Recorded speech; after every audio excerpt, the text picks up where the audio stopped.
Angle music Kumar Ramesh की प्रस्तुति।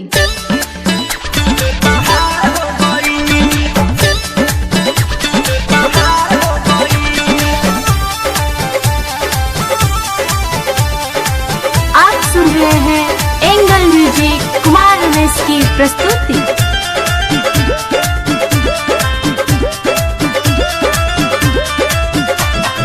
खुशी कबो गम बा कहे में सलाम बा मिल गई फरजिए नरजी खत्म बा खुशी कबो गम बा कहे में सलाम बा मिल गई फरजिए नरजी खत्म बा धीरे धीरे पूरा परिचार हो गई धीरे धीरे पूरा परिचार हो गई जब से सैया जी के भइल बा बेकार यार के बाहर हो गई हमारा राजा जी के भइल बा बेकार यार के बाहर हो गई। आप सुन रहे हैं एंगल म्यूजिक कुमार रमेश की प्रस्तुति।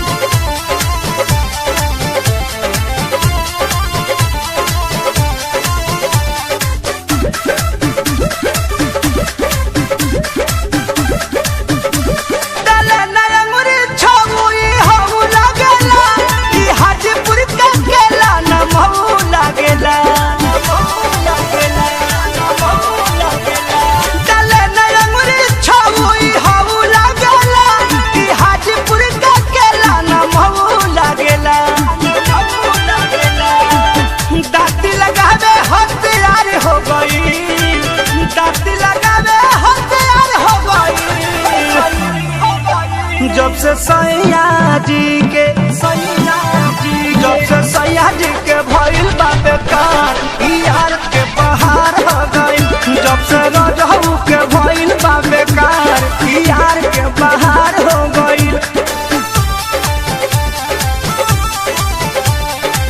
आप सुन रहे हैं एंगल म्यूजिक कुमार रमेश की प्रस्तुति।